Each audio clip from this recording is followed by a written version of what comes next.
அரசியல்வாதிகளுக்கு ஒரு கிரக இணைவுகள் ரொம்ப நல்லாவே இருக்கு. ஏன்னா சூரியன் உங்களுடைய ராசியிலே இருக்காரு. ஒரு நல்ல பதவி, வாரிய தலைவர் இந்த மாதிரி விஷயங்கள்லாம் கிடைக்கிறதுக்கு வாய்ப்பு இருக்கு. அமைப்புகள் ரொம்ப ரொம்ப அற்புதமாக இருக்கு.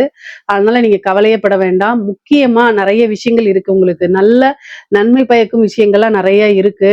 திருமண பிராப்தம் இருக்கு. அதே மாரி புத்திர பாக்கியம் இருக்கு. சந்தான பிராப்தம். ஏன்னா 5 கூடைய புதன் வந்து உங்களுடைய ராசியில திக்பலம் பெறும்போது சந்தான பிராப்தம் இருக்கு.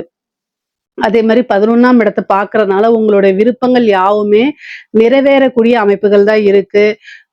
வண்டி வாகனங்கள்ல போகும்போது எப்பவும் போல ரொம்ப ஜாக்கிரதையாக இருக்கணும். ஏன்னா 11ஆம் இடத்த குரு பார்த்தாலுமே 9ஆம் இடத்த அஷ்டமாதிபதி வந்து பார்க்கறதுனாலயும், 7ஆம் இடத்த அஷ்டமாதிபதி பார்க்கறதுனாலயும் ரொம்ப வந்து கவனமாக இருக்கணும். வண்டி வாகனங்கள்ல ஒரு சின்ன மருத்துவ செலவு இருக்கு. கோர்ட்டு கேஸ் பிரச்சனைகள்ல வந்து பார்த்தீங்கன்னா, உங்களுக்கு சாதகமா வர்றதுக்கு உண்டான அமைப்புகள் இருக்கு. அதே நேரத்துல வீண் விவாதங்கள்ல, சண்டை சச்சரவுகள்ல தவிர்க்கிறது ரொம்ப ரொம்ப நல்லது. கம்யூனிகேஷன் சார்ந்த பிரச்சனைகள் வராம பார்த்துக்கிறது நல்லது. முக்கியமா வந்து வெளியில போகும்போது, நீங்க எங்க போறீங்க? எங்க வரீங்க? அப்படிங்கிறத உங்களுடைய வீட்ல இன்ஃபார்ம் பண்ணுங்க. கம்யூனிகேஷன் சார்ந்த பிரச்சனைகள் வரத்துக்கு வாய்ப்பு இருக்குது. யார்ட்டயாவது சேட் பண்ணும்போது, இல்ல ஃபோன் பேசும்போது, இதெல்லாம் வந்து ரெக்கார்டட் பண்ணப்படலாம். அதனால ரொம்ப கவனமாக இருக்கணும். பொதுவா ரிஷப ராசிய பொறுத்தவரைக்கும் பொருளாதார வாழ்வு அப்படிங்கிறது ரொம்ப ரொம்ப சிறப்பாகவும், உயர்வாகவும் தான் இருக்கு. இதுல ஏதாவது சந்தேகங்கள் இருக்கு அப்படின்னா கமெண்ட்ஸ்ல கேளுங்க.